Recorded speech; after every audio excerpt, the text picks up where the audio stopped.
Aries, welcome to your reading, 30th of May to the 5th of June 2022.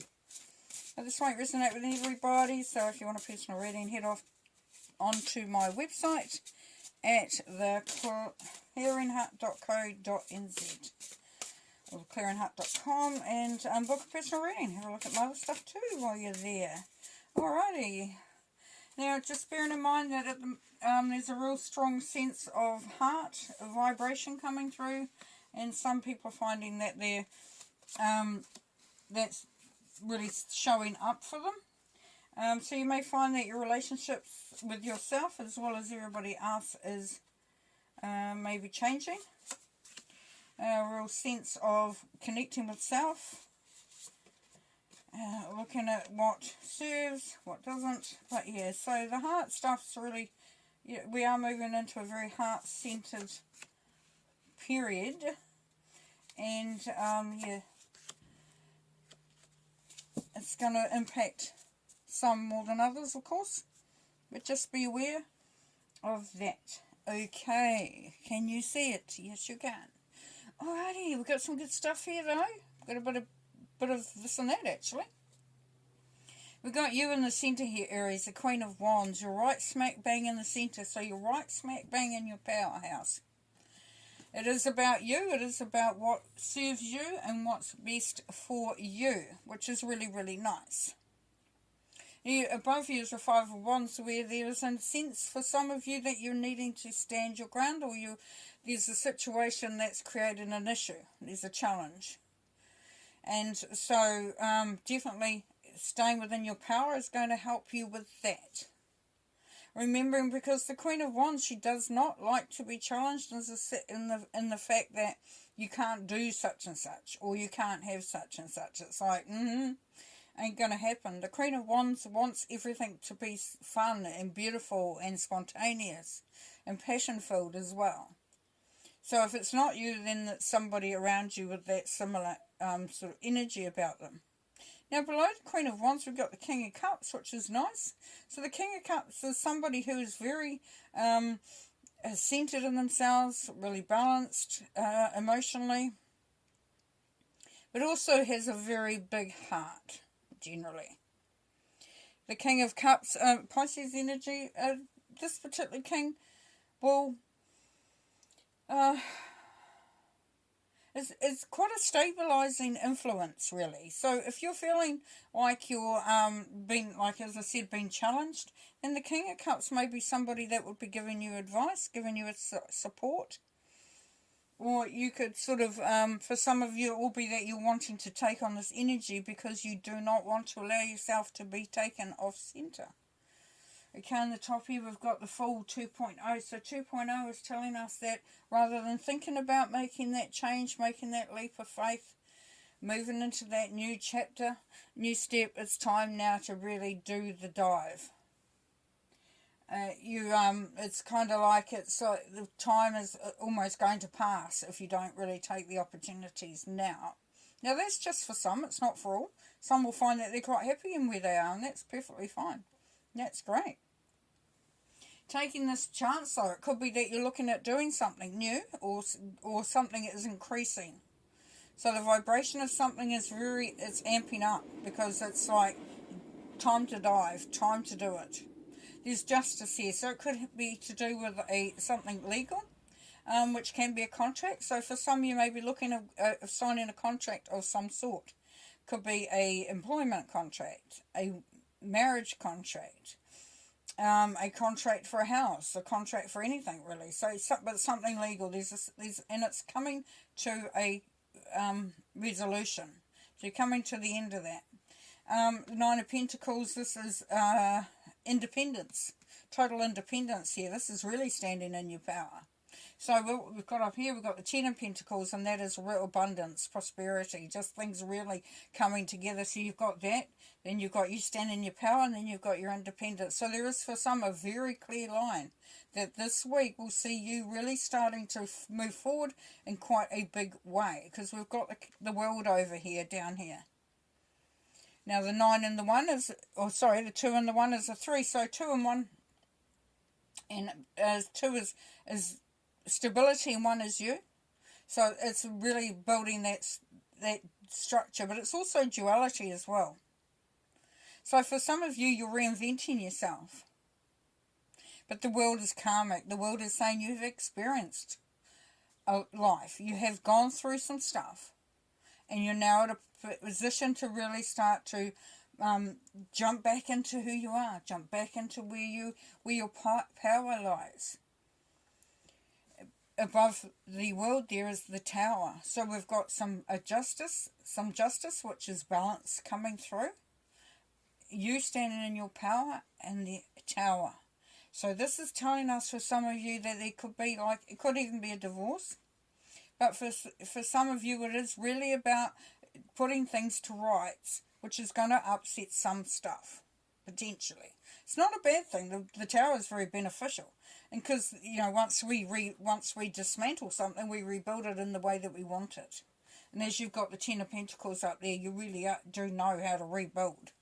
Because the world is saying that it's time. Nice. Great.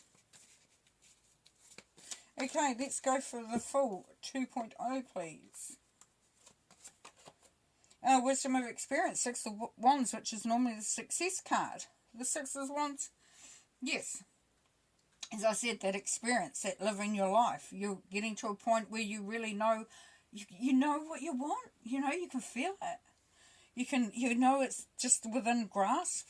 It's really, you've learnt a lot. You really are in a good place as far as that goes. Justice card, please. The Magician, Intuition and Taking Chances. So, this can be justice in a way that you are now able to utilize your talents. As I said, it could be a contract to a new job or a new business opportunity or something like that, because it's saying that you've got the skills, the talents, the ability to do it. Nine of Pentacles, please.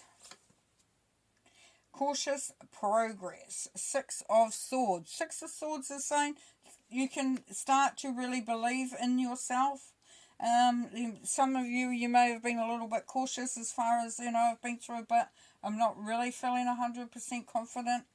And this is saying that you are moving in that direction very nicely. Now, this is moving into calmer emotional waters. So you are starting to balance out. You are starting to feel, that sense of excitement, that sense of optimism. Five of Wands, please. The Hangman, suspense and waiting. Yeah, so this issue thing. So for some of you, you may have to sort of hang back a bit. Sort of bide your time. It's in the right place at the right time. Now, if we take a look here, we've got the Five of Wands, so they're on stilts, and they're, fighting, so it's kind of like a precarious situation. And then you've got the Hanged Man with the suspense and waiting, and as you can see, it's like a balancing act. So it really is a case of being, just allowing yourself to feel the balance, to be anchored, to sort of make sure that your mindset, you're in the right mindset for some. Okay, Queen of Wands, please. Pause and observation. Nine of Wands. Yes, very much. This Nine of Wands can be the wounded warrior, so it's the card of defeat. But the good thing is about this is that, as I said, this waiting thing, this making sure that everything's aligned, this is backing that up. So for some of you, even though you're wanting to go for it, and you're wanting this to happen, and you want to make this happen, and you're just really wanting to get things moving along, this is saying just wait momentarily, because you do not want to go and put yourself into a position again where you could potentially, it won't be beneficial for you. King of Cups, please. Recovery, retreat. Yes, go to a safe, sometimes we need to go into a safe space. We need to go into a space that we can rest, that we can rejuvenate, refresh, refuel, all those things. Just really take some time out. So you've been encouraged for some of you Aries that to really start, in that pausing. So we've got the Hangman, so we're in suspense. We've got pause, and then we've got retreat. So very much so, there's a really intense energy here for some of you to really take some time out. to sort of, it's kind of like you've been on a momentum for a long time, and it can be a bit tiring. You can also lose perspective of what you actually want or what's happening. So just for some of you, bear that in mind. 10 of Pentacles, please. Your cash flow. So here's that juggling act, but it's good because there's money moving around. So for some of you, it's about making sure that everything is taken care of. You could also be for some that you've got an increase in your income and you're wondering how you're going to be spending it. Alright, the Tower, please. Unexpected help, 6 of Pentacles. Yes, so as things get shaken up, we sometimes are surprised by reactions of people around us or the situation that is around us. Now what I can see here is that for some of you it would pay to wait just a little bit. It could be that there's a better offer coming, or that if you hold out a little bit, that the offer may be increased. There's also a sense here for some of you Aries that you have been feeling like you've been sort of left behind, blindsided or pushed to the side. You know instinctively that things have to change, but that you have the skills and abilities, and this, you know, from a very just point of view, it's not feeling very just, that you're not able to be entirely who you are. But then this will change, because this is coming to a good place. The World, please. The Hermit, wisdom of solitude. So the Hermit's really good. The Hermit is Virgo energy. So, you know, it's kind of that feeling of knowing that you've really, you know, come to a really good place. That you know that your ability to work hard, to get things done, to get really stuck in is there. You also might looking at sort of reflecting on what's gone behind you and how that's going to benefit you going forward. So it's learning from what you've experienced. Okay, so what have we got here? We've got 2. Let's take them both, shall we? New beginnings and the Sacral Chakra. Okay, so we've got new beginnings, which is nice. Because that is what it is, really. It is a sort of a, even if it's not a new beginning in the sense of, you know, how you might see it, it's definitely a new beginning as far as a new understanding or a new perspective, a new way of approaching something. Then you've got the Sacral Chakra. The Sacral Chakra is about our, I don't know, it's about, it's about understanding ourselves, not at a base level, because base level is about, you know, food, shelter, taking care of the basics. When you're moving into the Sacral Chakra, you're moving into that part where you start to determine what really inspires you. What, you know, it's about pleasure, it's about well-being, it's about you, it's about where you know. So so what this is telling us then, Aries, is that for some of you, you're really starting to understand yourself and what you need going forward. And we have disruption here, so the 16, yeah, 1 and 6. So part of this is that as you go through this journey of self-discovery and realizations, that for some it may feel a little bit like you've been just, you know, the Tower energy, that things have been disrupted and that you're all over the place. But that's okay, because quite often from shaking something out, then we get hope, so we get the Sun energy. Beautiful. Yeah. You know, it all starts to make sense, it all starts to come together, and it all starts to look very, very cool. Okay, we're going to leave you there. Thank you very much, and I'll talk to you later. Bye.